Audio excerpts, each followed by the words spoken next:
Está no ar. O podcast que vai mudar a sua mentalidade. Aqui nós vemos negócios, network, amigos, vemos dicas e muito mais. Pode mudar, Aline? Ai, não só pode, como deve. E hoje nós estamos com ele, que é um divo em pessoa. Pensa num homem elegante. Vou dizer pra vocês que quando eu comecei a ouvir este homem, eu me apaixonei e pensei, meu Deus, eu quero ouvi-lo por 20, 50 horas. E eu contei isso pra Miriam. E como a Miriam sabe que é difícil eu me apaixonar por alguém, deu um jeitinho de eu tomar café com este homem incrível, que está sentado nas maiores mesas deste Brasil. Mas o que ele leva na alma é o amor por ensinar. Eu digo que ele é um professor de alma. Na verdade, o currículo dele é tão extenso que a gente vai deixar para ele nos dizer. Mas cuidar de pessoas e ensinar meticulosamente, com certeza, é o maior dos seus dons. Com vocês, Mário Frazão. Uau! Muito bem-vindo! Que privilégio ter você aqui. Claro que merece. Depois que você nos apresentou aquele cappuccino maravilhoso, merece, né, Miriam? Com toda certeza. Amamos pessoas e amamos cafés. Mário, que delícia ter você aqui. Seja muito bem-vindo. Senta-se em casa. Mas vamos começar falando sobre isto, sobre ser professor de alma. Como é isso pra você? Então, você sabe que eu não gosto muito de romantizar a profissão de professor. Sim. Porque existe todo um problema da categoria professor, que, né? Verdade. Pela valorização e tudo isso que a gente conhece. Mas eu acho que quando a gente gosta realmente de alguma coisa, a gente quer ser bem remunerado por aquilo. Verdade. A gente quer ser valorizado naquela função. Mas a gente também quer o que aquela função nos traz de subjetivo. Que é aquela sensação de uau, como é legal estar nessa função, como é legal estar nesse papel. E eu amo sala de aula para desespero do meu pai e da minha mãe. Né? Eu preferia... Eles queriam um médico. Um advogado como minha irmã. Deus. Né? Então, para desespero do meu pai e da minha mãe, eu sou apaixonado por sala de aula. O bichinho da docência me picou muito cedo. Eu tive uma tia que me levava com 4, 5 anos de idade para ficar com ela na escola enquanto ela dava aula. Então o ambiente escolar sempre me envolveu muito. Interessante. E aí, quando eu tive que escolher uma profissão, eu não fui imediatamente para docência, porque a gente sempre tem uns problemas de percurso, né? E fui parar num outro curso, mas não tem jeito, né? Não tem jeito. Logo um amigo meu olhou para mim e falou assim, você não entendeu até agora que você tem que fazer alguma coisa na área da docência? E eu fui fazer letras. Eu me apaixonei pelo curso de letras no primeiro dia, na primeira aula com a primeira professora. Eu me lembro desse dia como se ele estivesse acontecendo agora. Ai, que lindo. Mas tudo que eu vim fazendo na minha vida, e eu fiz muita coisa, sempre como pano de fundo estava o professor.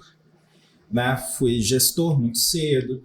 O meu primeiro trabalho foi num call center, como operador de telemarketing, mas 4 meses depois eu já estava dando treinamento para os operadores. Eu vinha de experiências de docência da adolescência, substituía professores nas escolas de zona rural, que com bacana. 14, 15 anos. E aí, quando eu entrei no mercado corporativo, logo sala de treinamento veio junto. E aí seguiu-se muitas empresas de cursos livres. Depois que eu terminei letras, entrei no ensino superior.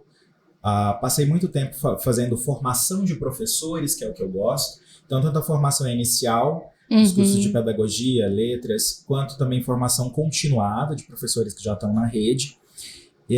Depois eu entrei no mercado editorial, porque os livros são uma outra paixão.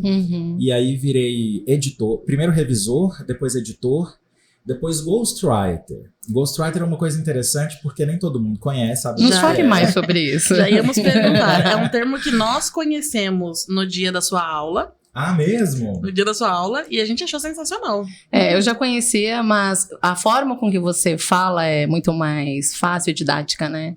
Então, eu também não sabia que existia muito isso. Eu entendi quando eu entrei no mercado editorial. Quando eu entrei no mercado editorial, eu entrei numa editora universitária. Então, a gente trabalhava publicando teses, dissertações, trabalhos acadêmicos. Quando eu terminei o meu mestrado em linguística, que aí perdi a bolsa, né? Tinha que procurar trabalho, quem é da área acadêmica sabe como é que funciona isso. Eu sei. E aí, eu entrei numa editora comercial. E na editora comercial eu descobri, isso a gente está falando de 2012, mais de 10 anos atrás, eu descobri que Muitos livros não eram escritos pelos seus autores, aquele que tá o nomezinho lá na capa. Como assim? As pessoas vão se perguntar em casa. Eu fui Nós fomos enganada. Todo esse tempo.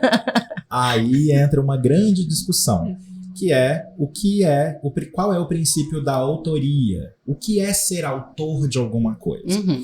Então, o que a gente entende no mercado editorial?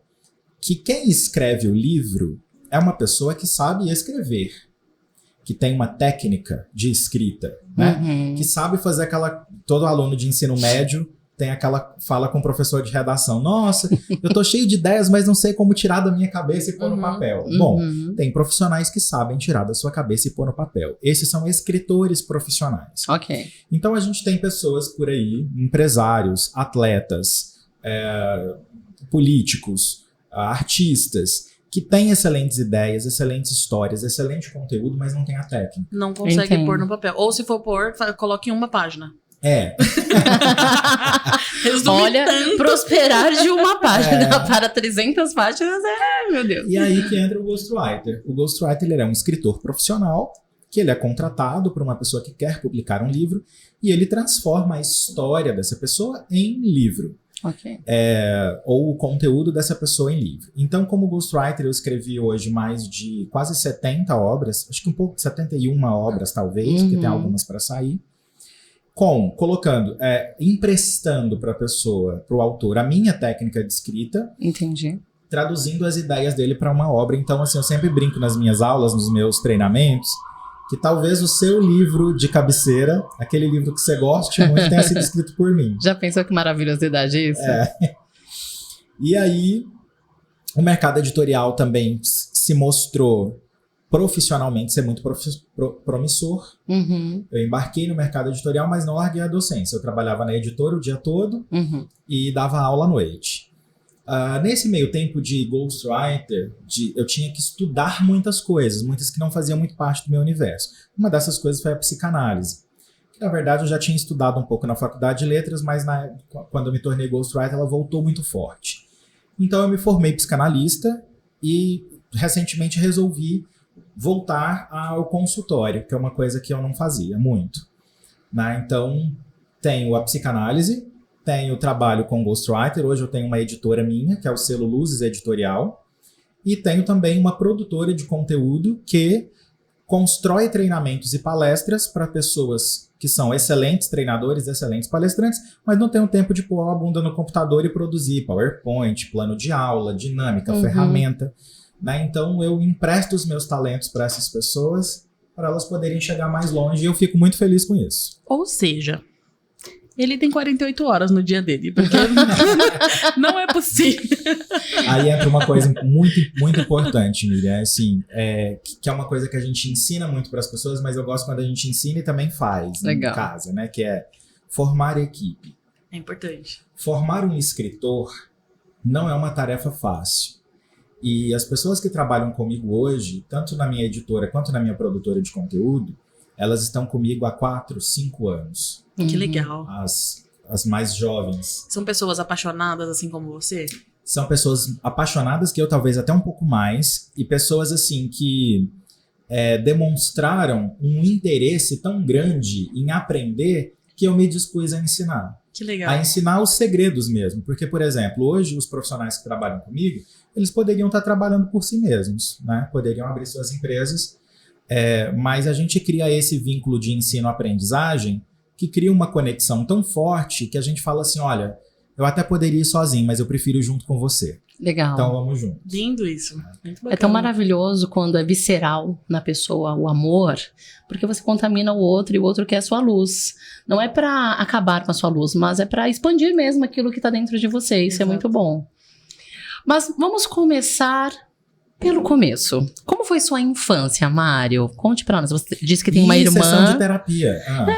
Bora! Sabe Bora. por quê? Nós queremos mostrar para as pessoas que é possível. Então, nós gostamos de conhecer um pouco da história dos nossos convidados para inspirar essas pessoas. Talvez tenha alguém que tenha o dom de poesias, dom de tanta coisa dentro da escrita, mas não se arrisca a fazer porque não se sente bom o suficiente ou com, de repente, possibilidades. Mas a gente também faz as possibilidades, né? Ou até conecta com alguma fase da sua história, por exemplo, de falar com seus pais para desalegria, tristeza dos seus pais, você gosta da sala de aula. Sim. Tem pessoas que às vezes não fizeram porque realmente os pais não queriam, não gostavam, enfim. Exato, é verdade. Criar essa conexão com o nosso público aí também. Não, eu tive uma infância muito comum, Uhum. né? No começo, eu sou filho de um caminhoneiro que faleceu há 2 anos, meu pai, e uma dona de casa que depois virou vendedora. E eu passei a infância muito dentro da escola, porque eu ia para a escola com a minha tia, né? Para passar o tempo e tal.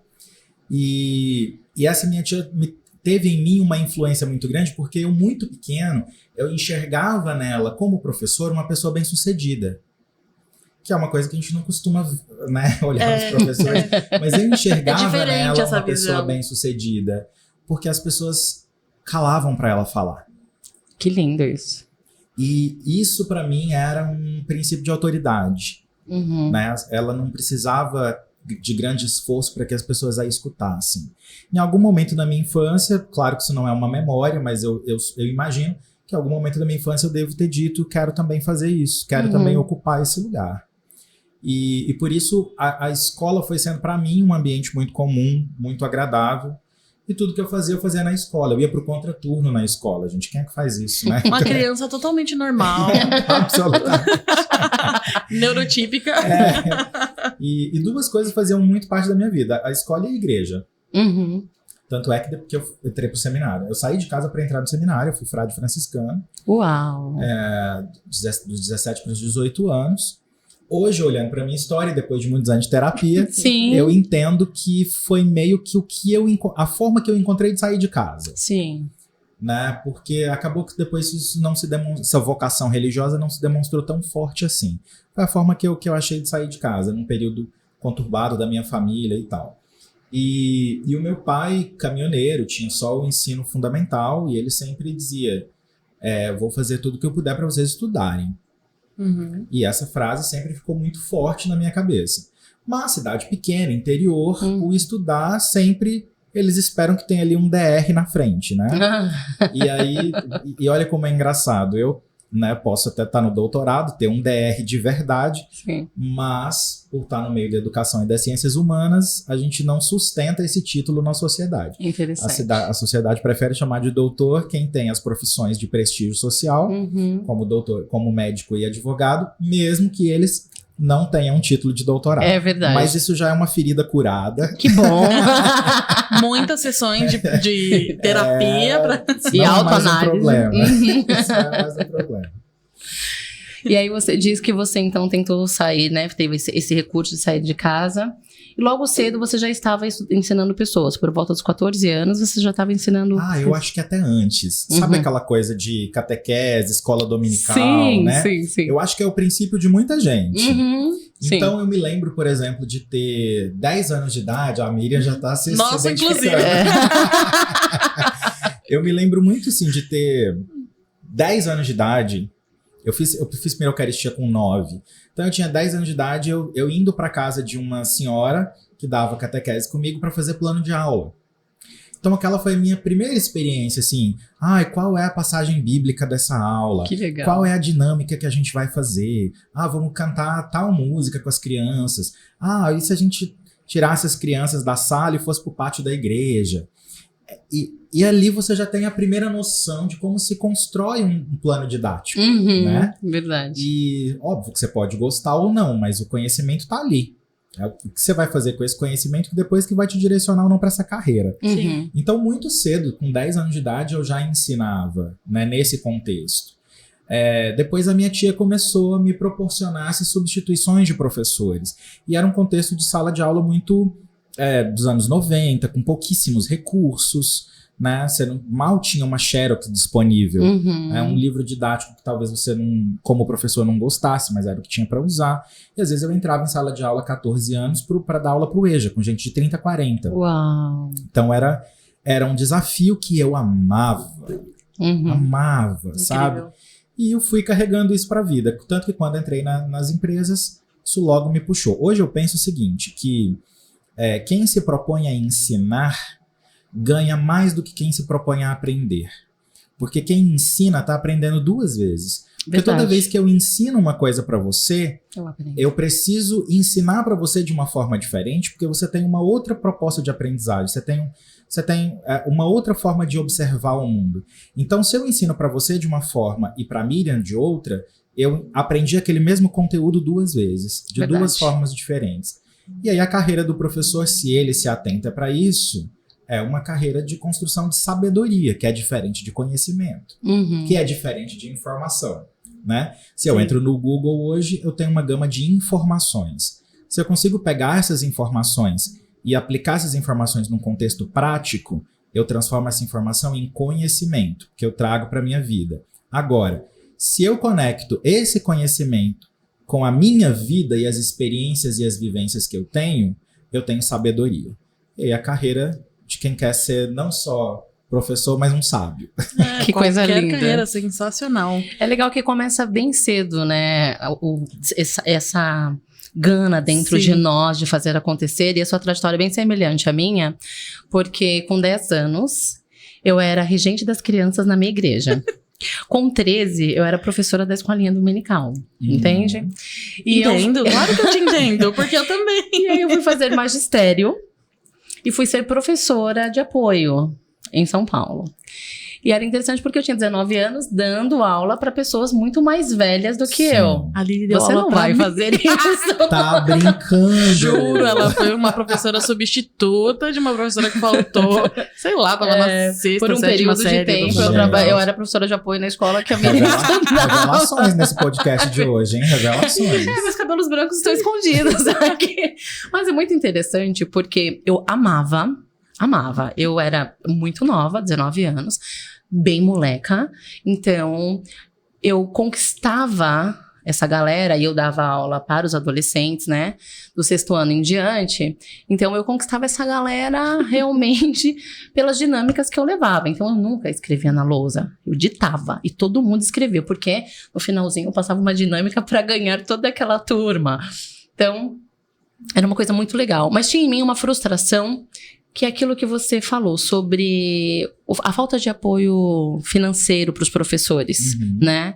Então, eu ficava olhando aquelas crianças e eu amava estar com eles. Eu pensava, não, mas eu estou aqui ensinando o advogado. Eu estou aqui ensinando o futuro médico. Eu estou ensinando... E eu ficava nesse lugar. E hoje, nas mentorias, eu realmente mentoro essas pessoas. Eu mentoro médicos, políticos, as pessoas... É lei da atração. Eu estava ali jogando pro universo mesmo, né? Exato. Mas eu amava, eu não tinha uma ingratidão. Eu tinha uma leve frustração financeira. Mas eu não tinha uma ingratidão. Eu amava estar naquele lugar. E hoje eu continuo... Eu vivencio aquilo que eu joguei pro universo. Mas uma coisa que era interessante, o pessoal passava... Aline! Aí eu falava, meu Deus... Será que é aluno ou eu estudei com essa pessoa? A gente nunca sabe. Eu te conheço da escola. É a diretora. Aí, pelo nome da diretora, eu sabia se eu tinha dado aula ou não, etc e tal. E é muito legal. Até hoje eu encontro senhores. E quando eles me falam que eu fui professora, eu fico super arrasada, porque já estão alguns barrigudinhos, alguns já estão carecas, nada contra o Tamário. Eu ia perguntar qual o problema com os carecas. Não, Já ia fazer uma análise que aqui isso fala muito mais sobre mim, né? Não, e super engraçado que assim, eu tenho uma memória muito boa. E aí a gente tava num café e eu olhei pra Aline e falei assim, você já me deu aula. Ela ficou chocadíssima. É verdade. É muita gente pra lembrar, né?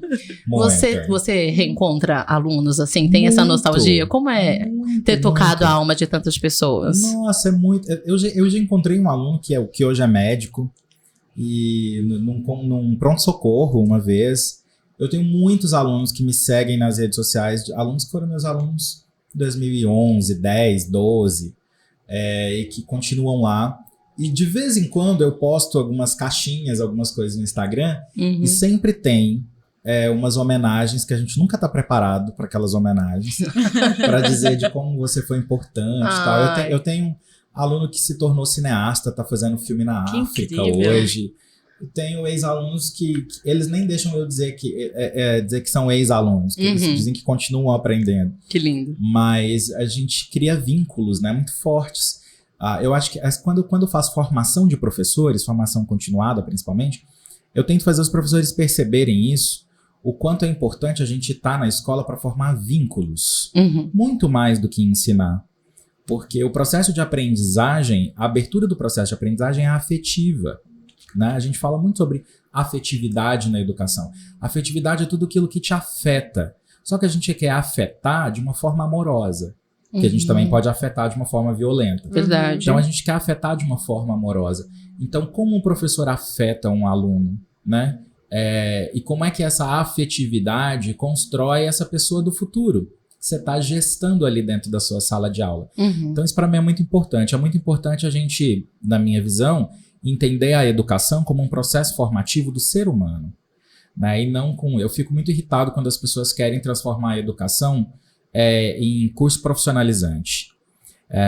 Tudo bem, tem os cursos de ensino médio que também são cursos profissionalizantes, como as escolas técnicas e tudo, mas nas escolas técnicas também existe essa preocupação com a formação humana. Sim. Porque a pessoa que está saindo da sua sala de aula, ou que está ali dialogando com a sua sala de aula, antes de tudo é um cidadão, é uma pessoa. Então, mais do que ensinar para ele o que é uma oração subordinada assindética, como professor de língua portuguesa, eu quero ensinar ele a ler o mundo. Eu quero ensinar ele a estar no mundo e extrair significados do mundo. Eu quero ensinar ele a como trocar com o mundo, porque o mundo é linguagem, né? As redes sociais são linguagem, o nosso dia a dia andando nas ruas é feito de linguagem, o nosso processo de consumo é linguagem. Então me interessa muito mais isso do que ele saiba uma regra gramatical, né? E eu acho que essa é a perspectiva mais humanista da educação. Muito bacana. É importante pontuar que eu fiz curso técnico junto com o médio numa escola técnica de edificações, mas eu já sabia desde muito novo que eu queria pra minha vida. Então pra mim fazia muito sentido estar ali. Só que nós entramos adolescentes lá, né? Com 14, 15 anos. E aí você sai com uma vida decidida. Alguns não, né? Estão lá e aí viram frustração dos pais porque fez o curso e não vai seguir carreira, porque não sei o quê. Tem todo um contexto envolvido. Mas eu tive a bênção de ter excelentes professores. Excelentes. E que pensavam muito nessa parte humanitária também. Humanizar as aulas. Nem todos, sabemos. Alguns vão ali por obrigação, parece obrigação, né? E ver você falar com esse amor sobre ensinar traz outra perspectiva. Eu sou nerd, sempre gostei muito de estudar, então pra mim qualquer professor era bom, mas eu sempre ouvi muita reclamação dos amigos, sabe? Ai, não gosto dessa aula, não gosto de fulano, não gosto de ciclano. Exatamente. Por não ter uma didática, não sei o quê. O que a gente percebe é que muitas vezes as pessoas... elas criam uma barreira com aquela área do conhecimento em função de não ter construído um relacionamento no passado com o professor. Então, eu não gosto de matemática. Será que você não gosta de matemática ou você se relacionou mal ou você foi afetado negativamente pelas experiências que você teve aprendendo matemática? Com português é a mesma coisa. Eu odeio redação. Duvido que as pessoas odeiem redação, porque escrever... e colocar no papel as suas ideias é um processo natural do ser humano, a gente faz isso desde as cavernas, né? Então produzir linguagem é um processo natural, a gente produz linguagem o tempo inteiro. Eu duvido que uma pessoa não goste de redação. Eu acredito que as pessoas tiveram experiências, elas foram afetadas negativamente pela experiência de produzir textos. E aí a gente tenta reverter isso num outro processo. Existe também dentro do processo educacional hoje uma cobrança muito grande de tirar notas, né? De ter notas. Então alguns alunos se sentem pressionados, principalmente se não for a área de inteligência dele. Pois é, e aí é engraçado porque na faculdade de pedagogia a gente passa muitos semestres trabalhando o processo avaliativo, né? Isso só fica mais complicado quando o professor sai do curso superior e ele entra numa rede, porque hoje as escolas estão muito em redes, né? As redes educacionais. E ele tem que cumprir naquela rede um processo de avaliação que muitas vezes ele mesmo não acredita. Ele sabe que aquela forma de avaliar o aluno não é a mais correta, mas ele precisa cumprir o papel da rede. E quando ele não cumpre o papel da rede, mesmo indo contra o que ele aprendeu na faculdade, ele fica desempregado. É isso. Porque a rede quer alguém que cumpra aquele papel. Então, quando a gente pensa em educação, a gente pensa em muitas... são muitas variáveis, né? Tem uma história que eu sempre conto no curso de pedagogia. é de um livro chamado O que é Educação, do professor Carlos Brandão, que faleceu, inclusive, acho que ano passado, recentemente. E ele conta uma história de que nos Estados Unidos, a história é verdadeira, nos Estados Unidos um grupo de senadores foi até uma tribo indígena e ofereceu para essa tribo indígena que eles levassem os jovens indígenas para aprender nas escolas da capital. E aí o cacique dessa tribo disse para ele, falou, olha, quando os nossos jovens vão aprender nas suas escolas e voltam, eles não sabem caçar um veado na mata, eles são péssimos caçadores, eles não sabem cavalgar com velocidade, eles não sabem pescar nos rios, eles falam muito mal a nossa língua e desrespeitam as nossas tradições. Então eu agradeço, mas não aceito a sua proposta. Agora, se você quiser trazer os seus jovens para cá, a gente vai ensinar eles como serem homens. Uau! E aí, pra gente pensar como que a educação, muito mais do que ensinar um conteúdo, Sim. Envolve preparar uma pessoa para a vida. É isso. Né? E a vida naquele contexto mesmo que ela tá. Mário, se te fosse dado o poder e a autonomia de ofertar algo na educação, na vida de alguém, o que é necessário para ensinar e transformar a vida de alguém? O que você ofertaria? Nossa, que pergunta difícil, Aline. Amor, eu tô aqui pensando assim, vai, Tic-Teco, faz uma pergunta interessante. Você tá subindo a régua, né? Olha, eu sou do pensamento... Existem dois pensamentos hoje que constroem o pensamento educacional no Brasil. Um pensamento, ele é muito tecnicista e pragmático. Uhum. A gente ensina o que precisa ser ensinado. Então, quais são os conteúdos que são necessários? A gente vai lá e constrói um memento. Eu sou do pensamento seguinte, que a gente só aprende na reflexão. Okay. Então não existe nenhum pensamento técnico, por exemplo, a Miriam, que é arquiteta, muito mais do que saber como construir a fundação de um prédio, eu acredito que é preciso você entender como que aquele prédio vai se relacionar com o espaço onde ele está. É isso. Né? Como aquele prédio vai compor uma paisagem que a gente é impactado por ela o tempo todo. Né? Como as pessoas vão transitar por essa obra que você está construindo. Como é que ela facilita ou não facilita o vai e vem das pessoas? Como é que ela produz ou não produz espaços de interação, de convivência? Então, muito mais do que o ensino técnico, eu sou a favor de um ensino humano. Então, hoje, se eu pudesse opinar dentro dos currículos das escolas, eu acho que as escolas precisam dar mais espaço para o pensamento reflexivo. Uhum. Então, a filosofia, a sociologia, a própria linguagem, as áreas da linguagem, porque isso forma um ser humano capaz de aprender qualquer conteúdo técnico. Uhum. Agora, nem todo mundo que está muito focado no conteúdo técnico é capaz de fazer uma reflexão humana. Sim, isso é verdade. Isso é verdade porque eu lido isso diariamente na minha profissão. De pessoas mais exatas, que estão olhando números, que estão olhando linhas, que estão olhando desenhos e não necessariamente entendem porque eu desenhei uma janela do tamanho que eu desenhei. Que é por conta de uma fluidez de ar, que é por conta de um alinhamento na fachada que vai causar uma visão, entende? Porque ali dentro vai morar uma pessoa. Exato. Né? Vai ter uma pessoa se relacionando com aquele espaço. Eu acho que esse é o pensamento que faz a diferença, sabe? A forma de olhar, né, assim, o significado que nós damos para as coisas. Interessante você falando dentro do seu ramo de arquitetura, né, o observar da família. A Bela Gil, os filhos dela desenhavam as paredes. E aí as pessoas indignadas, né, porque eles estão desenhando... Porque é a casa deles, eles estão deixando. Perfeito. E aquilo foi tão interessante, eu não tinha engravidado ainda, e agora meu filhinho tem 5 anos. Então ele me chamou semana passada e falou, mãe, vem ver a minha obra de arte.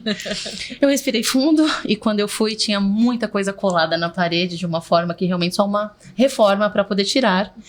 E muito risco também. E eu sentei e falei, uau, eu tenho um artista. Ele falou, você tá orgulhosa? Eu, claro que sim. Perfeito. Mas é isso, é você permitir que a pessoa também... Pra ele. a pessoa se expresse, né? A pessoa se expresse e não podar e observar esse tipo de dom. Às vezes eu tenho ali um artista mesmo. Sim. Talvez o meu filho vá gostar de arquitetura, por que não? Sim. Porque eu não briguei com ele por causa da parede suja, etc e tal. Sim, foi extremamente importante o apoio dos meus pais nessa minha formação de carreira. Porque desde o começo eu já fui pro curso técnico, porque eu já sabia o que eu queria, porque eu já queria desenhar. Mas quando eu tinha 8 anos, eu me lembro que eu dei todas as bonecas. Eu não quero mais saber de brinquedo. Eu queria livro e caderno de desenho. E os meus pais me deram lápis de cor. Me deram canetas, me deram lápis, me colocaram no curso de desenho pra comprar aqueles lápis de desenhar HB, 2B, 4B. Sei. Gente, era o paraíso pra mim, eu amava. Desenhava tudo que vinha na frente. Uhum. Esse estímulo inicial, ele faz grande diferença, né? Faz grande diferença. Eu acho que é isso. A gente precisa olhar para as pessoas como pessoas.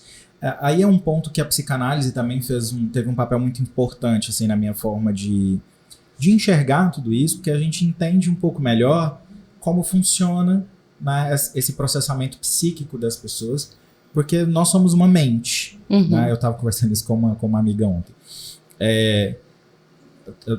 Eu tenho uma amiga que está com a mãe com Alzheimer, e aí a gente estava conversando de quando uma pessoa perde todas as suas memórias, quando a mente vai embora, o que sobra? Será que essa pessoa que não tem mais memória de quem ela é, de quem são os filhos, da vida que ela teve, ela continua sendo uma pessoa? Né? Porque a memória é um constitutivo muito forte da gente. Uhum. Nós somos uma mente. Quando a nossa mente para, quem somos nós? Tanto é que lá no hospital a pessoa dá o diagnóstico de morte encefálica, então a pessoa está tecnicamente morta, né? Uhum. Então, entender como a mente funciona é entender a vida, porque a vida funciona a partir da mente. Sim. E aí, quando a gente junta psicanálise, educação, estudos comportamentais, você que é mentora, que está o tempo todo lidando com mudança de comportamento, mudança de mindset, né, de processo psíquico, eu acho que é por aí. Todas essas coisas se juntam, se conectam para a gente formar pessoas melhores. Psicanálise, então, é a sua segunda paixão, assim, tão forte quanto? A psicanálise, ela talvez, de todos os conteúdos que eu estudei durante a minha vida, aquele que serve para quase tudo. Uhum. Uhum. Por isso você voltou na psicanálise quando começou a fazer esse trabalho de conteudista. Na verdade, foi assim, quando eu trabalhei numa empresa estava vinculado a uma empresa durante 10 anos. Essa empresa é uma gigante nacional da área de treinamento. Num determinado momento, essa empresa, pós-pandemia, investiu em grupos de mentoria, que essa empresa até então não tinha. E aí, eu passei a conviver com pessoas que estavam lidando ali em reuniões diretas comigo, e eu num atendimento muito mais pessoal, muito mais individualizado, entendendo a dificuldade daquela pessoa e como que eu poderia ajudar aquela pessoa individualmente. Uhum. Num determinado momento, eu entendi que eu estava fazendo sessões de terapia. Então você é uma terapeuta dessa galera. Porque a gente sabe que muita... sei lá, acho que não existe uma estatística sobre isso. Mas a grande mais de 50%, eu diria, da dificuldade das pessoas é mente. Sim. Né? Uhum. Eu vi uma frase do Abílio Diniz, né, muito famoso, que faleceu agora também recentemente, e aí surgiram muitas frases dele. Sim. Eu vi uma entrevista que ele dizia assim, até para fazer atividade física a gente depende da mente. Depende mesmo, porque conciliar respiração e atividade... Não, e assim, a luta mental que é pra você falar, preciso ir pra academia. Começa por essa luta. Então você briga com a mente o tempo todo. Hoje a gente veio comentando no carro pra cá, e comentando assim, gente, eu não sei respirar. Porque aí quando você concentra na respiração... A Brita começou Pilates hoje, então ela tá assim... abalada. Voltou do Pilates dizendo, tenho 1000 desculpas pra não ir semana que vem. É um trabalho mental de criar situações pra não ir semana que vem. Não, e aí veja, então até a sua atividade física depende de você ter um padrão mental determinado. Sim. Né? E aí, nessas experiências de mentoria, que foi uma coisa nova pra mim, surgiu há 3, 4 anos atrás, me despertou a vontade de voltar e usar a psicanálise para o atendimento, que é uma coisa que eu nunca tinha feito. E aí ela ressurgiu, mas a minha lente, né, a lente que eu uso para olhar o mundo sempre foi uma lente muito psicanalítica. Sempre tive como pano de fundo da minha forma de observar o mundo o conhecimento que eu tenho do aparelho psíquico e de como a dinâmica psíquica se dá a partir da psicanálise, né? Freud, Lacan, Ana Freud, enfim, toda a galera da psicanálise. Então você passou grande parte da sua vida e ainda passa ensinando pessoas. E agora você passa parte da sua vida ensinando e lendo pessoas. Observando todo, qual é a grande busca do homem? Qual é o maior vazio? Eu quero te pegar. Eu quero aulas. Você tá muito filosófica aulas. hoje. E eu vou te adiantar uma coisa aqui para o podcast Pode Mudar, então já dada a sua pergunta. Obrigada, meu bem. Qual é a grande busca do homem?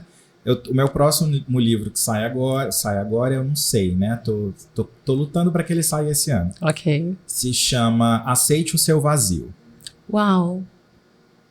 Porque a grande busca do homem é preencher um vazio que é impreenchível. Para criar aqui uma palavra que não existe. Você pode, você a gente deixa.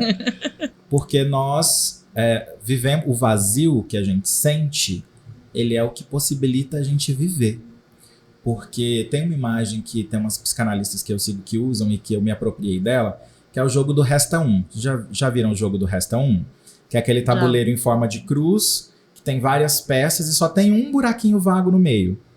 E aí você joga movimentando as peças para esse buraquinho vago e depois fazendo os movimentos. Ou seja, só existe dinâmica porque existe um buraco, porque existe um vazio. A nossa vida também só se movimenta na tentativa de preencher um vazio. Então, é porque somos vazios que fazemos tantas coisas. É porque a gente é vazio que a gente se movimenta. Né? A gente só não pode olhar para esse vazio, gostar dele e ficar lá dentro. Essa colocação me traz tantas perguntas que eu acho que eu vou ter que pedir para minha mentora. Vocês estão vendo? Ou talvez nós duas vamos precisar contratar o Mário enquanto psicanalista. Não acredito. Me gerou tantas perguntas agora. Depois do nosso intervalo, nós vamos falar um pouco mais sobre como escrever um livro, quais são as didáticas, né, as formas de se fazer. Mas qual é a maior busca das pessoas? Por que esse desejo de colocar no papel aquilo que tem dentro delas? O que você observa? Você está falando especificamente de livros? De livros. Tá. Hoje o livro ele é um instrumento de trabalho. Se há 20 anos atrás as pessoas tinham o desejo de escrever um livro, eu quero escrever um livro, nossa, que legal, né? Vou escrever um livro. Hoje as pessoas precisam escrever um livro. Uhum. Então a gente passa do eu quero, do eu desejo para o eu preciso. Por quê? Ou porque são obrigadas também às vezes. Precisão. Não deixa de ser uma precisão. Uma necessidade, porque veja, palestrantes precisam de livros, treinadores precisam de livros, empreendedores ganham muito escrevendo um livro. Então a gente vai usando. Hoje o que acontece com o livro é que o livro se tornou uma necessidade. Existem profissionais que eles precisam ter um livro escrito. Você vai numa palestra, num treinamento, você vê um cara extraordinário e tal, e fala: eu preciso muito levar um livro seu para casa. Nossa, pois não tem um livro escrito. Uhum. Então o livro hoje ele é uma necessidade de muitos profissionais. Aí esses profissionais, se deparando com essa necessidade de ter um livro, inclusive para impulsionar os seus posicionamentos, seus negócios, né? Eles buscam uma pessoa que possa ajudá-los a realizar isso. Então veja, hoje não é mais um desejo. Uhum. Hoje é mais uma necessidade. Das pessoas que eu atendo, hoje eu devo ter uns 4 ou 5 livros em produção. E desses 5 livros em produção, talvez só um deles tenha nascido de um desejo de escrever um livro. Todos os outros são livros que os autores estão escrevendo porque precisam desse livro para o seu posicionamento de trabalho.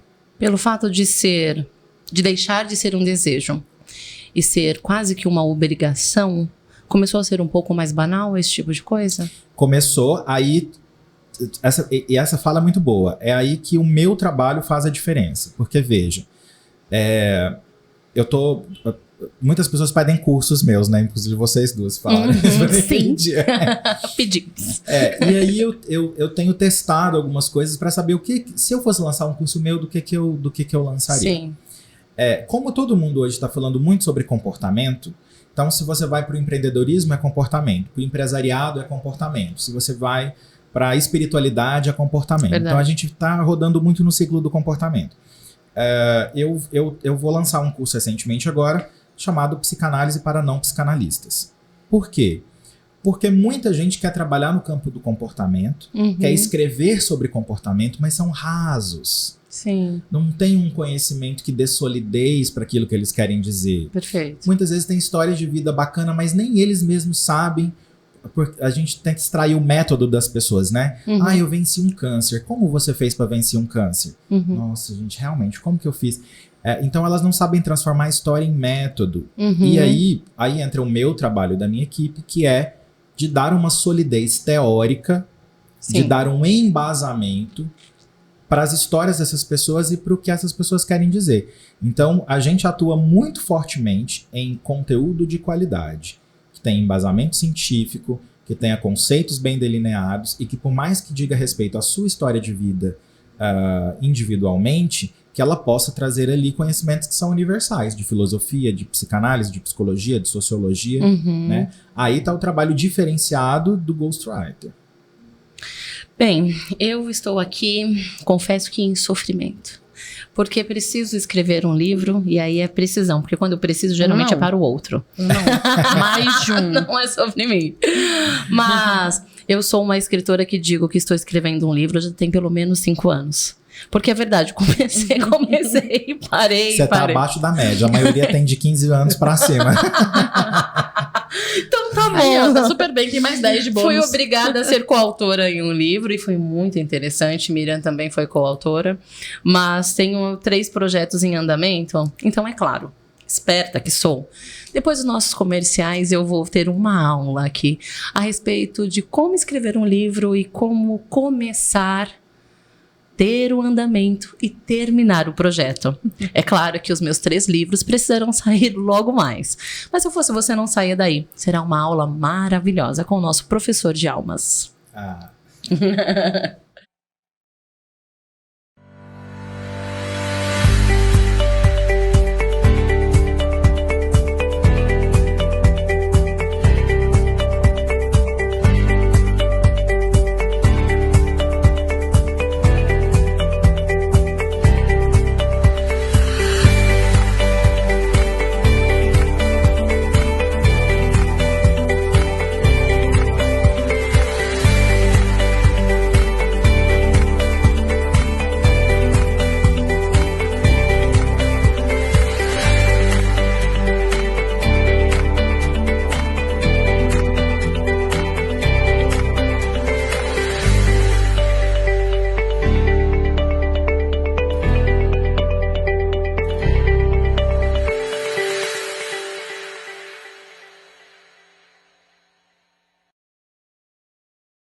Só quem tem mais de 11 anos de mercado e experiência dia após dia trabalhando por você, que é o nosso parceiro, pode trazer resultados para melhorar a sua marcenaria. Vem para Chapa Forte, porque aqui nós cortamos, fitamos, furamos e trazemos qualidade para o seu projeto. Aqui você não tem apenas uma madeireira, você tem um parceiro trabalhando por você. Parceiro Chapa Forte, para fechar o mês trouxemos reforço. Toda a linha da Chapa Forte, material novo e de saldão em 10 vezes sem juros. É isso mesmo, material à pronta entrega, novo e de saldão em 10 vezes sem juros. O seu projeto acontecer, vem pra Chapa Forte. Vem, porque não vamos perder nenhuma negociação. Vem pra Chapa Forte! Estamos de volta. Eu quero, desde já, agradecer aos nossos patrocinadores. A Edileuza tem lá nas nossas redes sociais, tem um destaque com os patrocinadores, então você pode dar uma passeadinha lá e encontrar. Ela nos presenteou com chocolates nos últimos episódios. Ai, que pecado, Façam suas maravilhoso. encomendas. Nos presenteou. Chocolates, eu... A voz do Ali. Gostou do chocolate. Nos presenteou. E nos presenteou também, ela faz personalizados. Nos presenteou com as nossas canecas. Ela também faz os personalizados de Miriam Mendes Arquitetura. Inclusive, esse é um presente pra você. Então, no final do episódio, é um presente do nosso convidado, uma caneca do Pode Mudar. Lindo. Maravilhoso. Mário, por favor, sinta-se o professor da nossa audiência. Eu posso levantar uma hashtag antes? Por favor, levante. Porque como o livro dele tá saindo, vai sair ou esse ano que vem, quando sair, vamos levantar uma hashtag, quer um livro do Mário, pra ele dar um de presente pra gente? Por favor. Então coloca lá nas nossas redes sociais, no post de convite dele, coloca lá a hashtag eu quero um livro pra gente poder ganhar e fazer um sorteio. Vai ser maravilhoso, queremos. Eu fiz uma coisa que eu não deveria ter feito. Eu publiquei até a capa o ano passado. Olha só. E aí todo mundo gostou muito, ficou super, porque a capa ficou bem bonita. Mas eu publiquei a capa sem ter terminado o livro. Agora tá todo mundo te cobrando pra terminar. Tá. Entendi. Me fala uma coisa, dá azar publicar a capa antes de terminar o livro, assim como olhar a noiva antes de entrar no casamento? Eu vou fazer uma pesquisa sobre isso, mas eu acho que... Azar não sei, Talvez mas retarde pressão o processo. Pressão, que aí gera uma pressão, né? Gera uma pressão. Mas o que acontece? É porque esse livro, ele... eu vinha escrevendo, aí vinham surgindo novas reflexões, e aí ele ficou um livro meio que não tinha fim, né? Agora eu vou ter que aprender a pôr um fim nele para ele poder surgir. Mas aceite o seu vazio. Talvez uma trilogia aí, quem sabe não venham outros livros, vai ser incrível, vai ser muito bom. Mário, para a pessoa que está nos assistindo, tem essa vontade de escrever um livro, não sabe por onde começar, e não tem o privilégio, como nós, de estar sentadas com você à mesa. Por onde começar? Por onde começar? Primeiro, entendendo qual é a mensagem que você quer passar com esse livro. Eu quero escrever um livro sobre a minha história de vida. Tá, sua história de vida vai ensinar o que para as pessoas? Eu quero escrever um livro para falar sobre os treinamentos que eu faço. Tá, e as pessoas quando lerem um livro vão aprender o que com o seu treinamento? Eu quero escrever um livro para contar a história da minha família. Tá, e as pessoas vão aprender o que com a história da sua família? Então o livro tem que ter um porquê. Uhum. Né? A não ser que ele seja literatura, e mesmo na literatura os livros têm porquê. Então, quando você tem claro o que você quer com o seu livro, qual é a mensagem que você quer passar com o seu livro, você já começa a ter uma clareza, por exemplo, dos tópicos que você vai abordar. Então eu tenho uma história de vida bacana, eu quero que as pessoas entendam com a minha história de vida como se planejar financeiramente, por exemplo, para não quebrar. Então eu quero ensinar para as pessoas porque eu quebrei, depois me reergui, então eu tenho uma experiência nisso. Tá, como que eu me reergui? Eu fiz isso e fiz aquilo. Se você conseguir 5 tópicos, você já tem um sumário do livro. Então, que é a coisa mais básica, eu quero escrever um livro por quê? Essa clareza, ela já traz um primeiro desenho do que você vai fazer como texto, né? E aí, quando você se debruça, quando você tem esse primeiro desenho do que você quer falar no seu livro, o que você vai abordar no seu livro, e você se debruça para escrever tópico a tópico, esses tópicos vão te puxando leituras. Eu li um livro ano passado sobre isso, posso trazer aquele conceito para cá. Aí você vai realmente produzindo um texto de qualidade, porque ele não está saindo só da sua cabeça, mas de todo o conhecimento que você já acessou. Eu vi um podcast lá das meninas do Pode Mudar, alguém falou isso. Você vai lá, ouve de novo e traz aquilo para dentro do seu livro. E assim, quando você vê, o seu livro está pronto. Aí, uma vez que o livro está pronto, você vai pedir alguém para ler, né, para que ele ultrapasse a sua visão de autor e tenha uma visão da obra. Se ela tá boa, se não tá. De preferência, alguém que não seja um puxa-saco. Eu ia falar isso agora, eu juro. De preferência, alguém que tenha algum nível de isenção. Profissional, de preferência. Para te dizer, inclusive, o que falta. Tem autor que lida muito mal com feedback. Eu recebo originais que tem uma qualidade muito ruim, e aí eu tenho que falar que a qualidade está ruim e eu tenho que apontar onde. O embasamento está fraco, o texto está repetitivo, você está mudando muito a sua forma de linguagem, uma hora está muito formal, outra hora está muito coloquial, precisamos alinhar.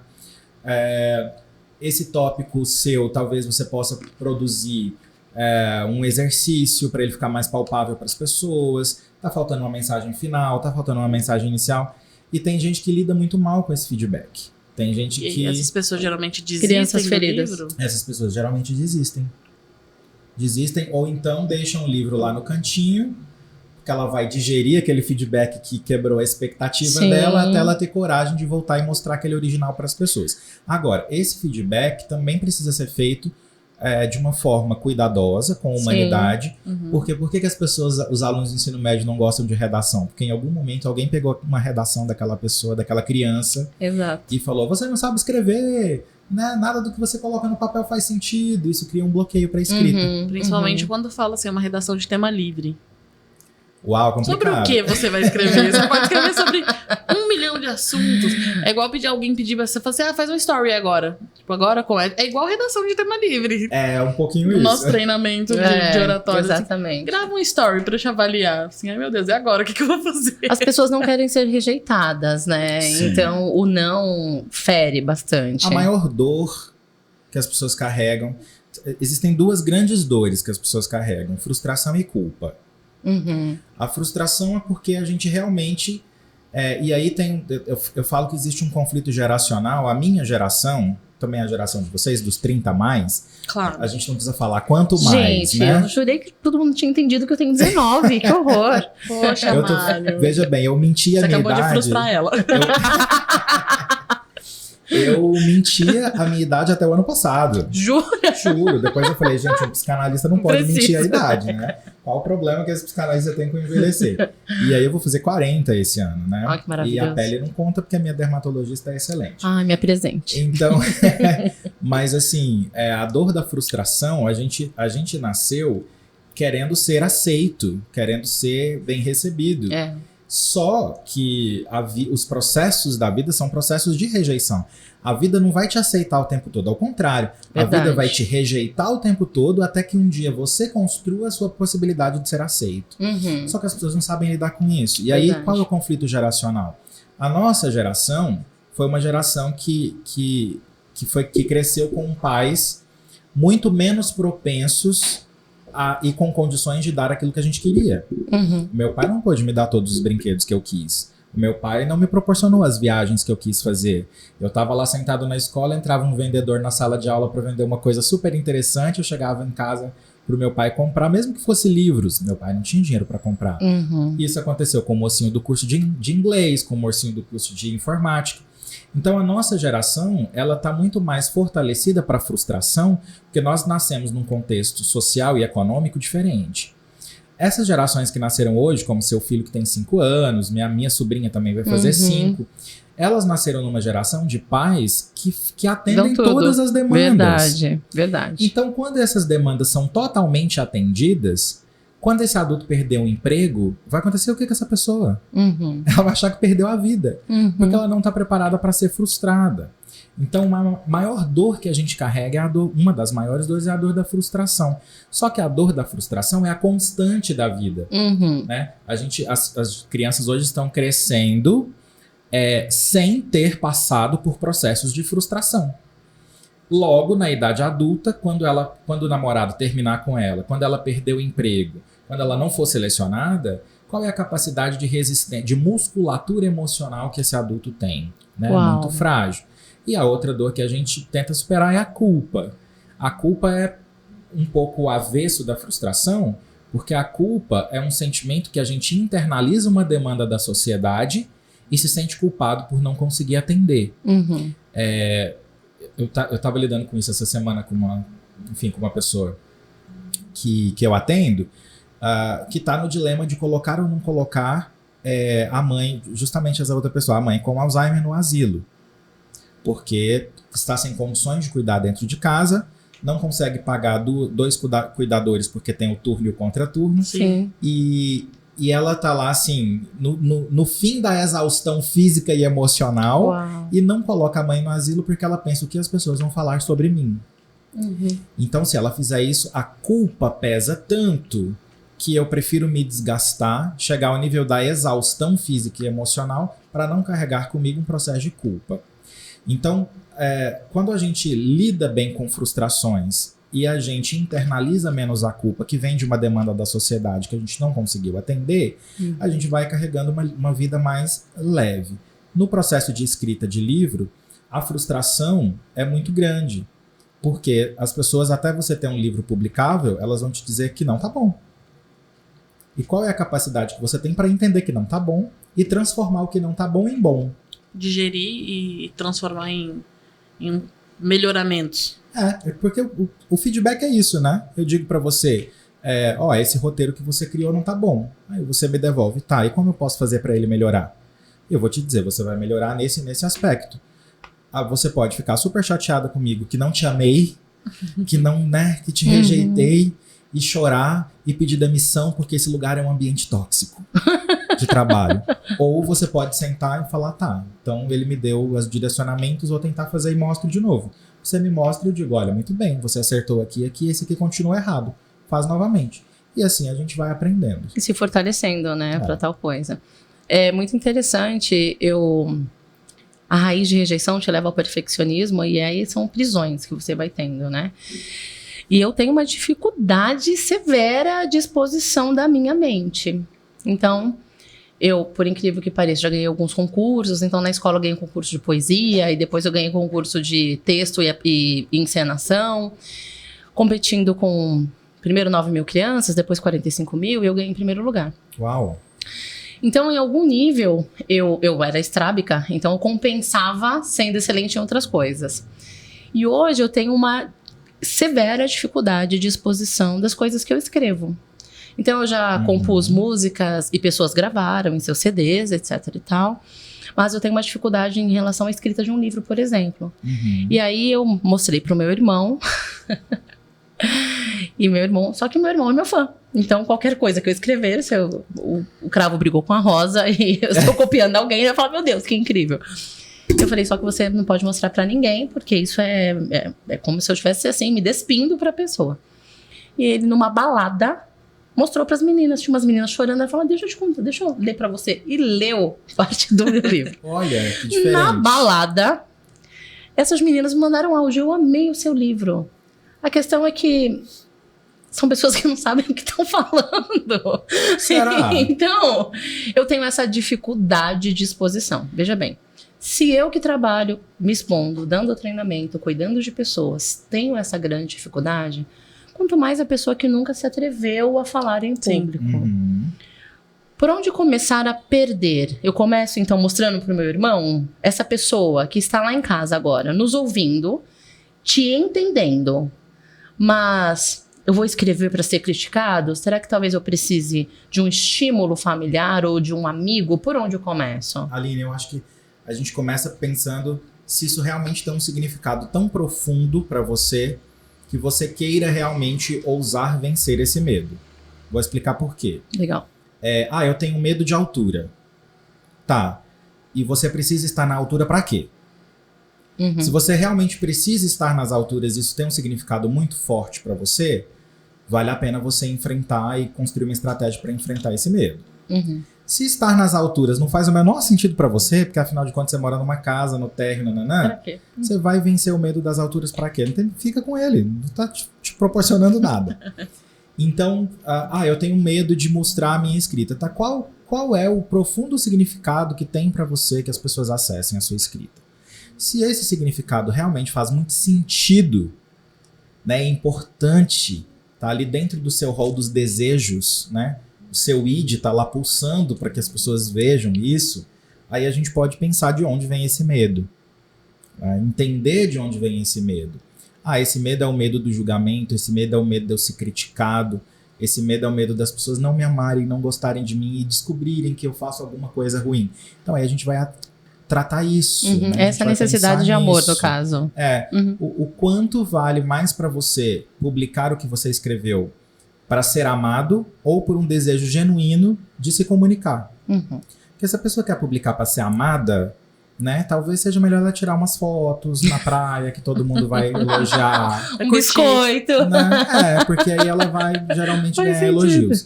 Se ela quer publicar um livro só para ser amada, não, vamos ser amado de outros jeitos, não precisa. Tá. Agora, se eu quero publicar um livro porque eu entendo que a minha mensagem é importante, que ela vai se conectar com as pessoas, porque eu quero usar o livro como um mecanismo de comunicação, de dizer para o mundo quem eu sou, aí a gente pode fazer um trabalho.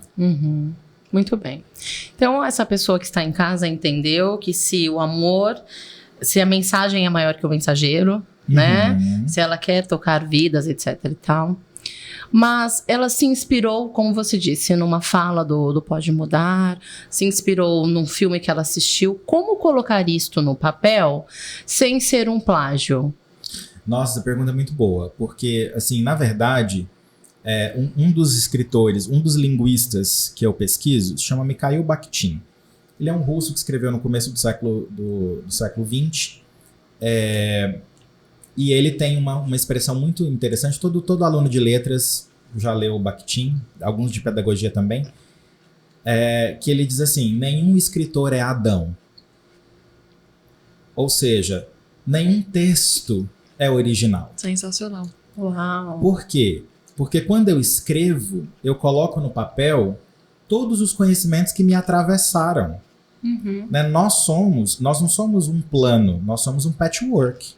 Uau! Então, tudo que eu li, todos os programas de TV que eu assisti, todas as peças de teatro que eu fui, as séries que eu consumo, as pessoas com quem eu bato papo, quando eu escrevo, na minha escrita, todas elas estão lá. Né? Então, essa construção do texto, ela é uma construção híbrida, porque nós somos atravessados por uma série de discursos. Então, não existe texto original, ponto. Agora, quando eu quero usar palavras de outras pessoas, porque eu entendo que as palavras dessa pessoa vai dizer melhor do que se eu reconstruísse nas minhas, aí a gente vai fazer os processos de citação, como mandam a ABNT, dar o crédito para quem é do crédito e fazer as nossas reflexões a partir do que alguém falou, não tem problema nenhum. Mas é muito importante a gente entender que não existe texto virgem, texto original. Nenhum autor é Adão. Nós somos híbridos porque nós somos humanamente formados por discursos múltiplos, né? Como que, por exemplo, se você ou Miriam escreve um texto, como que tira de vocês, por exemplo, a experiência religiosa? Não tira. Como que tira de vocês a experiência de mentoria e da Miriam a experiência de lidar num campo que é absolutamente machista e predominantemente construído por homens? Então tudo que vocês vivem, leem, conversam vai estar no texto de vocês, não tem como tirar. O que faz um livro ser marcante na vida de alguém? O que faz um livro ser marcante na sua vida? História que conecta, aquilo que me ensina, as marcas que me deixam, que me fazem refletir, os insights que me dá. Então, um livro me faz ser marcante na minha vida quando ele diz uma coisa que eu gostaria de ter dito e não disse. Que legal. Quando eu me conecto com um livro que ele tá dizendo coisas que eu falo, cara, daria tudo pra ter escrito isso. Olha, ele até se posicionou melhor, meu Deus. Esse livro me ganha. Então eu gosto de livros que me desafiam no sentido de que eu poderia ter construído esse texto. Por que eu não fiz antes? Uau. Eu poderia ter construído essa reflexão. Por que eu não fiz antes? Aí esse livro me pega. E depois passa a fazer parte de tudo que eu produzo daí pra frente, né? Nesse momento eu tô lendo um livro que era best. Eu não gosto de livro best-seller porque eu não gosto de ler o que todo mundo tá lendo. Eu sou na moda da contramão. Sim. Aí esse livro se tornou best-seller há um ano atrás, depois deixou de ser, né? Assim, enfim. Né? Passou a onda. Quando ele perdeu a popularidade, você foi lá. Aí eu fui ler. Que se chama Sapiens, uma breve história da humanidade. Eu tenho também. Que nem é tão breve assim, porque ele é eu também gosto de livro grande. E aí ele conta, ele faz ele parte da antropologia para contar de como nós chegamos a quem nós somos hoje, partindo lá do Homens erectus, dos australopithecus, enfim. E tem muitas partes desse livro que resvalam em estudos que eu fiz no mestrado, que eu fiz na graduação, que eu penso, cara, eu podia ter escrito isso aqui. Eu podia ter feito essa reflexão e eu não fiz. Aí eu quero continuar, porque eu quero saber até que ponto aquele livro poderia ter sido escrito por mim. Até onde vai essa provocação, né? Ou não. E aí eu adoro dar créditos, porque para mim é muito importante você valorizar quem te ensinou. Legal. Né? Eu acho que poucas coisas geram mais sensação de gratidão na vida do que o conhecimento. Nossa, poxa, aquilo que você me ensinou mudou uma chave na minha cabeça. Isso pega. O livro que me encanta é o livro que me ensina alguma coisa que eu não sabia. Eu tô lendo um livro e vejo um negócio... Sabe quando parece que tá rasgando a sua cabeça, assim, você, meu Deus, como eu não pensei nisso? Então, Esse esse tipo é o de tipo de coisa. livro. E aí, é essa história de que você passa a ser grato àquela pessoa que escreveu aquilo, né? Verdade. Porque quando a gente chega num determinado ponto da nossa vida, que a gente se coloca nessa posição de ensinar alguém alguma coisa, a gente só pode ensinar alguém alguma coisa porque alguém ensinou alguma coisa pra gente. Então, o conhecimento, ele gera uma corrente de gratidão que eu acho poderosíssima.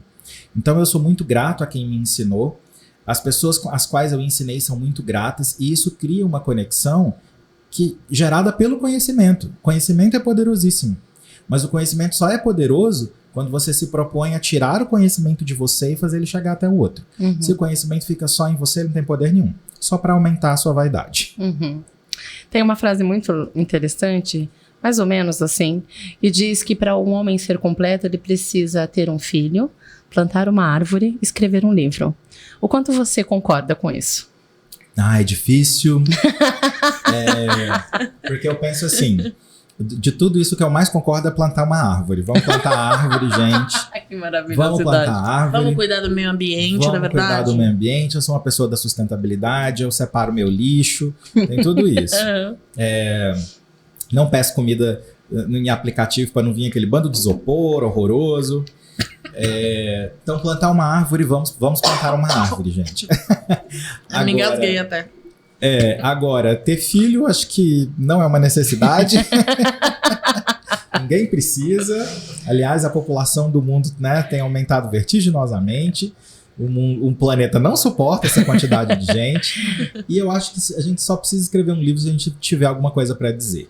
Não por fazer, né? Quem não tem nada para dizer, não escreva um livro. Por falar em completude, eu posso dizer que eu fiz os 3 e continuo buscando o meu vazio. Então, olha, é sobre isso, todos temos, né? Eu tenho essa consciência e penso um pouco que o vazio que temos do tamanho de Deus tem um propósito no vazio. Então, é um propósito também Sobre o vazio, é assim, ó.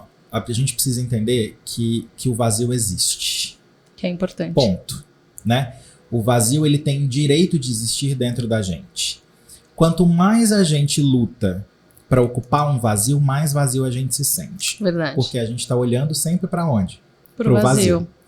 Então, tentar ocupar esse vazio é uma luta vã, né? E aí tem aquele livrinho que ficou muito famoso, porque teve uma youtuber que leu, a Jujut, né? Que é a parte que faltava. E aí a parte que faltava é uma roda que tá faltando uma parte e ela fica buscando uma parte que caiba nela. O dia que ela encontra essa parte que cabe perfeitamente nela e ela se torna uma roda completa, ela passa a não mais aproveitar a vida. Ela passa correndo pela borboleta, ela passa correndo pela minhoca, e ela adorava a borboleta e a minhoca. Então, de repente, ela se solta dessa parte e ela tem uma impressão de que ela não precisa daquela parte para que a vida dela seja boa. Então, buscar o tempo todo alguém que me complete, né? A tampa da panela, esses ditados, né? Ou, por que tantas pessoas têm tantos amigos legais que saem todo final de semana e eu não tenho? Porque você é chato. Pode ser, exatamente. Ou você é a pessoa que não quer sair todo final de semana. E aí a gente tem que entender o seguinte, esse vazio não é tendo amigos ou arrumando um namorado que esse vazio vai ser ocupado. Perfeito. Ao contrário. Existem muitas pessoas hoje em relacionamentos tentando tampar o seu vazio com o vazio do outro. Esse vazio só vai ficar maior. É verdade. Então a gente precisa encontrar os nossos vazios, aceitar que esses vazios existem e aprender a lidar com eles, porque a vida também, viver não é água com açúcar, não. É isso. Viver eu sempre digo assim, ó, sabe aquela pergunta famosa, qual o sentido da vida? Eu gravei um reel sobre isso, assim, pra mim a vida é um pacote de supermercado, daqueles pacotes mesmo, que não é sacola, não tem alça. Sei. Aqueles pacotes de papel. E você sai do supermercado com esse pacote cheio e você tem que chegar até na sua casa. Então viver é você suportar esse pacote.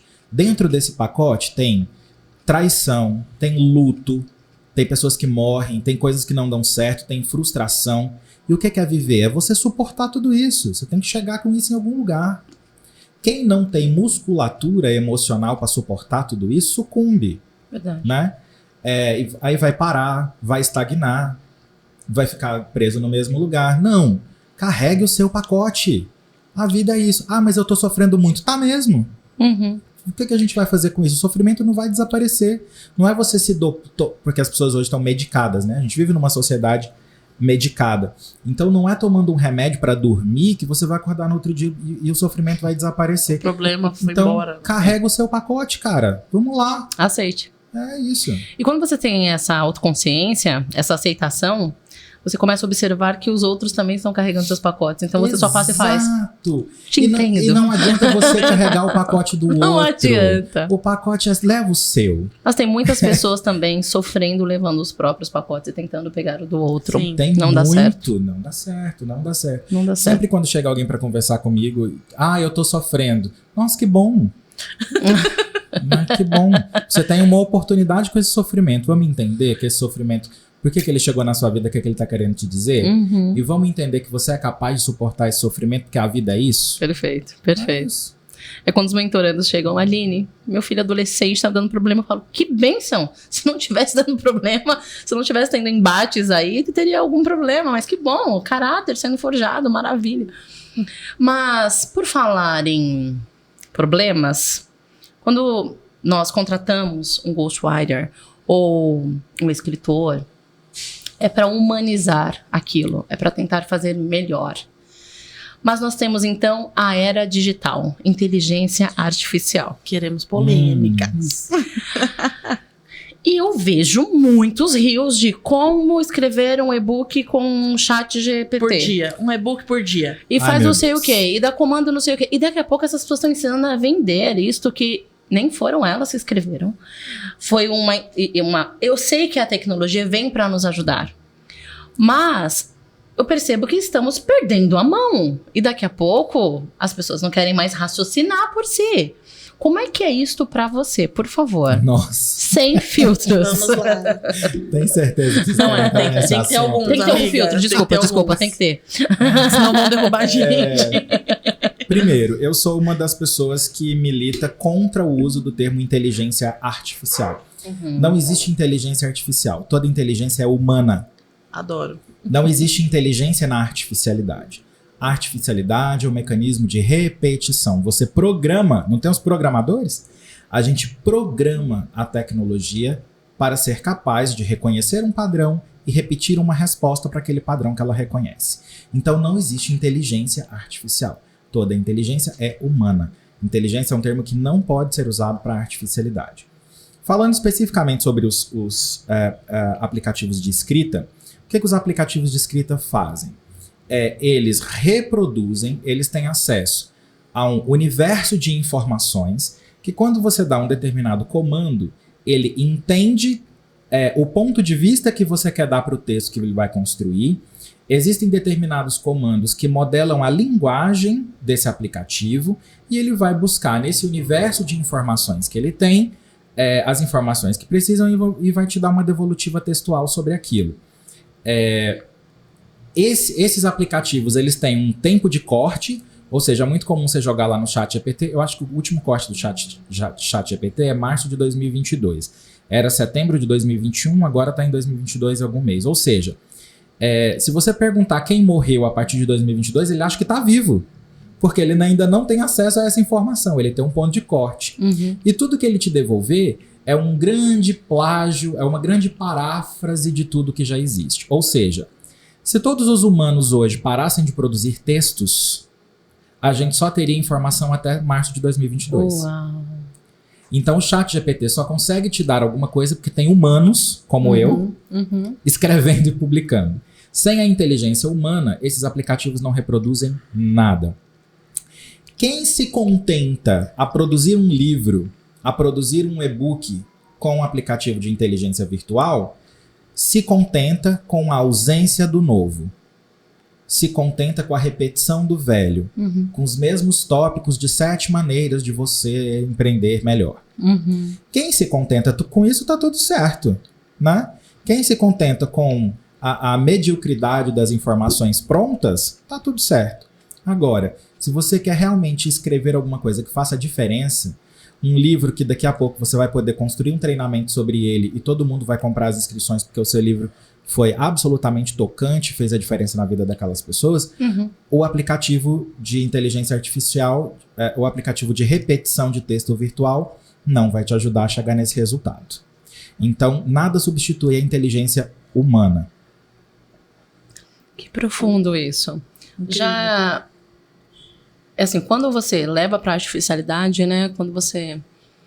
O mundo já está nesse lugar. As pessoas estão vivendo um corte da própria vida, mostram na internet aquilo que interessa, e é importante mostrar, é claro que o Instagram ele é uma tela, né? É uma vitrine, é importante, mas agora até mesmo os insights mais rasos e até os semi-profundos estão vindo desse lugar. E aí nós estamos parando de ouvir o outro ser humano. E aí eu tô achando que é super incrível aquilo que aquela pessoa tá fazendo e não é ela que tá fazendo.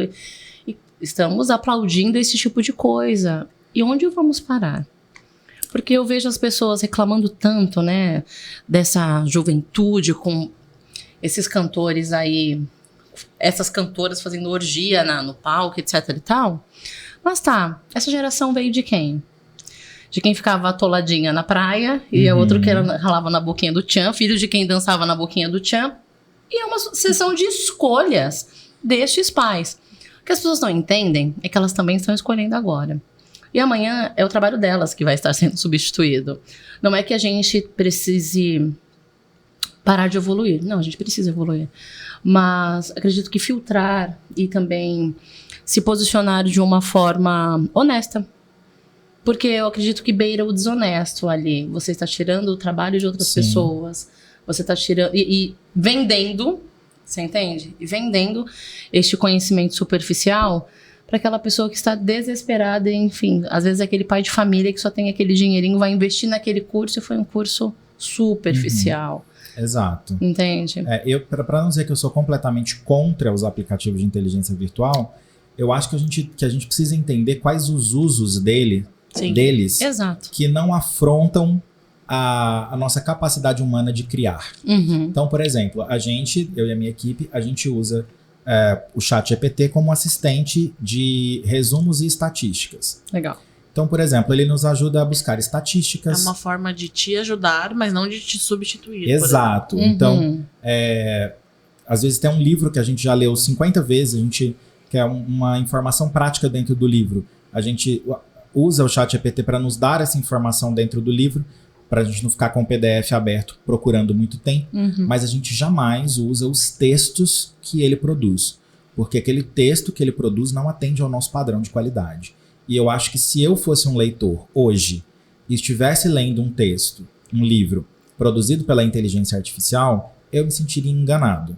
Mesmo que o autor dissesse que aquele livro foi escrito por um...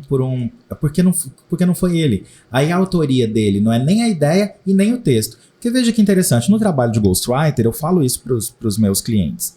No trabalho de Ghostwriter, o Ghostwriter escreve, mas a autoria, o dono da ideia, do pensamento, do insight, é você. É o autor. Então você é autor, a ideia é sua. Eu penso sempre assim, se eu sentasse para escrever um livro para mim, com o meu nome na capa, eu escreveria esse livro? Não. Então ótimo, não sou autor, é seu. Miriam, toma aqui, tá aqui seu livro.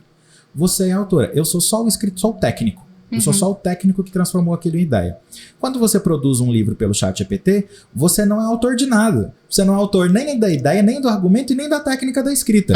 Você só é um programador. Você só é um programador, né? Então, como é que isso pode ser considerado algo com know-how? Né? Como é que alguém pode se vangloriar de saber dar um determinado comando que faz o ChatGPT produzir para você um livro de ficção? Eu acho que isso seria uma vergonha. Isso para mim não é nenhum tipo de motivo de valorizar o currículo de alguém. Não acredito mesmo. E mais, eu acho que nos próximos tempos isso vai ficar muito claro para todo mundo. Quando todo mundo começar a ler 10, 15 livros e eles estiverem todos dizendo a mesma coisa, né, sem nada novo para criar, sem nada novo para pensar, a gente vai entrar numa crise que a gente já começou, mas a gente vai se aprofundar na crise do pensamento. Nós vamos estar vivendo um mundo de pessoas que não sabem pensar. Porque saber pensar também a gente também aprende a pensar.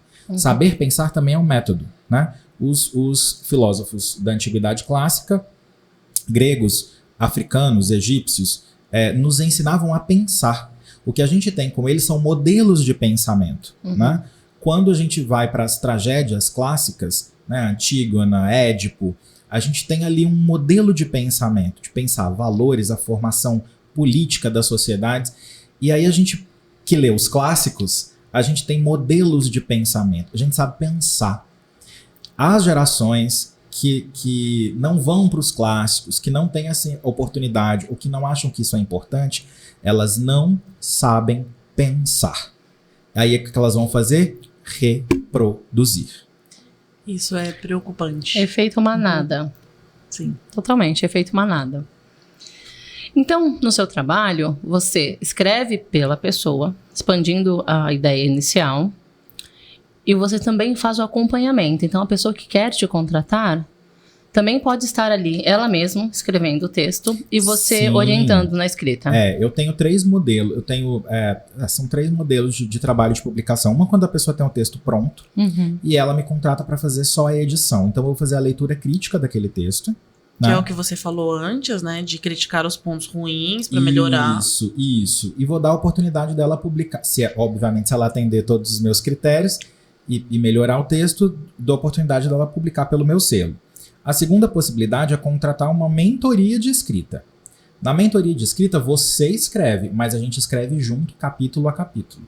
Então, capítulo a capítulo, a gente faz um briefing, né? Monta ali referências bibliográficas importantes, e aí a gente faz uma escrita em conjunto. O autor escreve e a gente acompanha passo a passo da escrita daquele livro, lendo, dando feedback e devolvendo.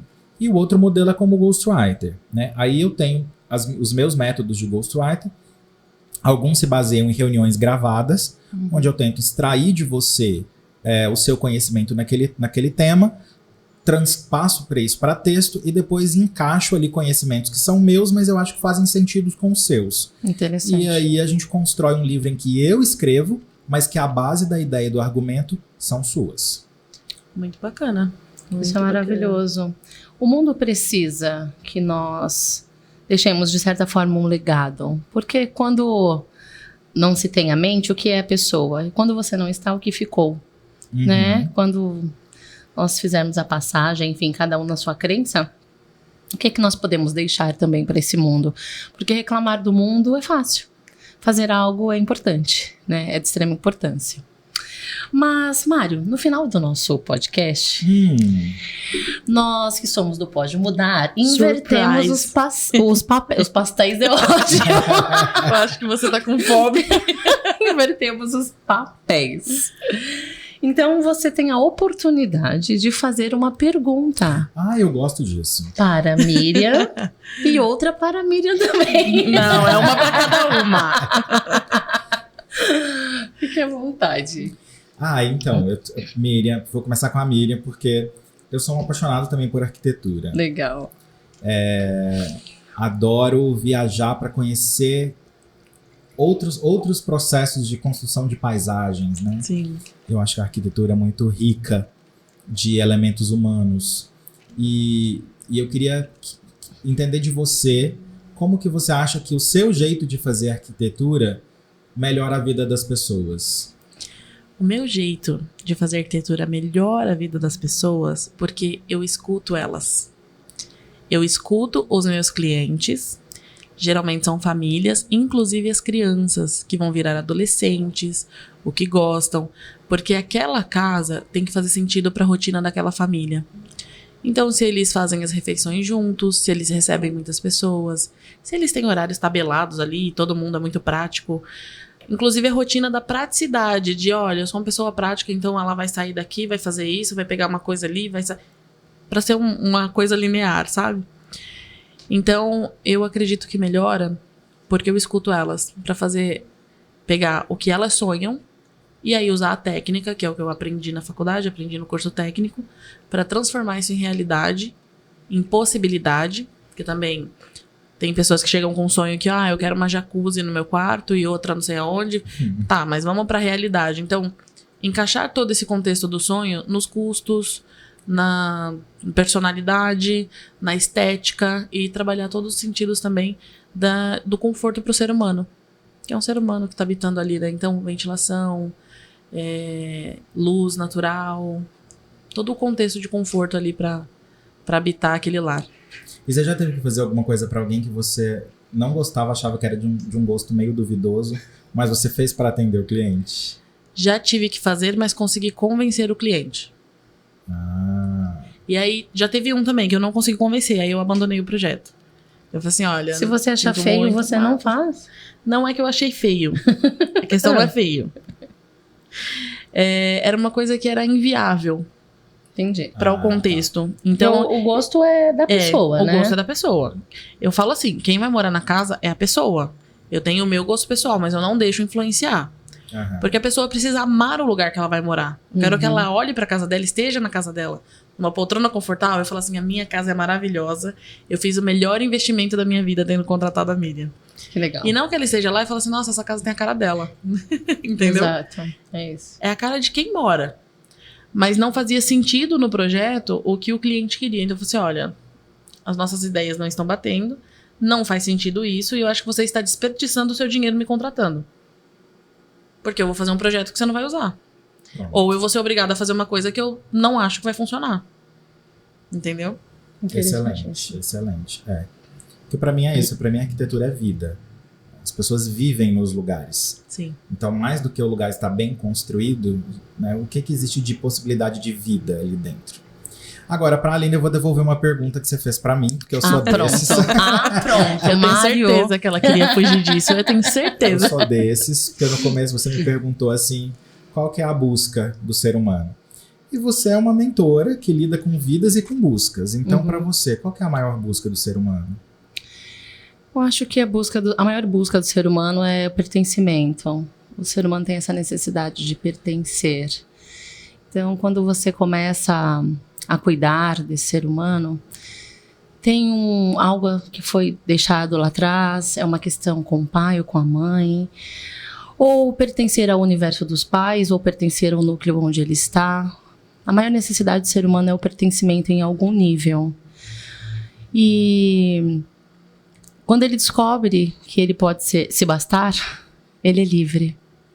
Uau, é isso aí que eu queria chegar, porque o pertencimento nos dá uma ideia assim de que a gente sempre depende do outro, aceitar a gente. Exato. Então, quando ele descobre que o primeiro amor dele é ele, aí ele é livre, porque ele não precisa pertencer ao outro. O outro só transborda, não é essa questão. Esse negócio de metade, eu sempre digo, esse negócio de metade da laranja é uma furada. Tem que ser 2 laranjas inteiras para dar um suco bem gostoso. Nossa, é maravilhoso. O pertencimento, ele é uma... A gente quer fazer parte, né? A gente quer fazer parte. Só que a gente tem que fazer parte sem entender que fazer parte de um grupo, seja ele qual for, é o que define a nossa vida, é o que define quem a gente é. Exatamente. Então é muito importante a gente ter essa sensação de encaixe. Estou encaixado nesse sistema, estou encaixado nesse grupo. Mas sempre entendendo que se eu não tiver encaixado nesse grupo, também tá tudo bem. Exato, é isso mesmo. Isso foi libertador pra mim. Eu era uma pessoa que tinha essa necessidade de pertencimento e suprir as expectativas dos outros. E hoje eu sei qual a minha medida perfeita. E se eu não me encaixo, eu adoro. Porque realmente eu não perco tempo mais com lugares que não me pertencem. Então, é maravilhoso. Isso é maravilhoso. Dá tempo de contar uma historinha só pra pegar o gancho dessa, claro, dessa pergunta? Por favor. Eu me separei recentemente de um casamento de 10 anos. Uau. Recentemente mesmo. Bem recentemente. E na minha sessão de terapia, porque, né, assim como todo psicólogo tem que estar fazendo terapia, todo psicanalista também tem que ter um analista. Então, eu, na minha sessão com a minha analista, caía em mim de como eu estava dependente de uma rotina A2. E essa dependência dessa rotina A2 me causava bloqueios do tipo... Não se pode ir ao teatro sozinho. Isso é um horror, isso é coisa de gente solitária e mal amada. Uau. Não se pode ir no cinema sozinho. Como alguém gosta de ir no cinema sozinho? Isso pra mim é impossível. Como que alguém... Porque, por exemplo, se eu quero jantar num determinado restaurante e eu não tenho companhia, eu não vou. Entendi. E aí, eu não vou e eu não me permito fazer alguma coisa que eu gosto porque eu não tenho companhia pra fazer aquilo. E aí, nos meus processos, eu venho construindo essa situação de me desafiar a voltar a fazer as coisas sozinho, sem entender que isso é algo feio, ruim, ou que me condena de alguma forma. E aí, quando você traz a história do pertencimento, eu tô voltando a viver essa história de um pertencimento que eu posso fazer as coisas sozinho, sem que aquilo me cause uma sensação de insucesso, de fracasso. Isso aí. De que eu não fui capaz de me encaixar em alguma coisa, ou de sustentar um casamento por mais de 10 anos. Então, é aquela situação em que a gente se basta, e que bom que quando eu me basto, eu consigo me conectar com outras pessoas que também se bastem. Exato. E construir relações que sejam relações colaborativas e não de dependência. Isso é maravilhoso. Exato, não. A minha libertação veio depois de um final de um casamento de 10 anos também. Olha que conexão. E você que ficou até aqui, eu espero que você seja autossuficiente. E se ainda não é, busque se amar. Tem um desafio para você. Que tal, por esse exemplo do Mário, você ir ao cinema sozinho? Compre uma maravilhosa pipoca, talvez um refrigerante, escolha um filme incrível, sorria ou chore, a escolha é sua. Mas se amar tem que ser a sua primeira missão. Gratidão, Mário, por estar conosco, foi uma honra receber você. E vocês, nós nos vemos na próxima quarta-feira, às 20 horas. Tchau, tchau.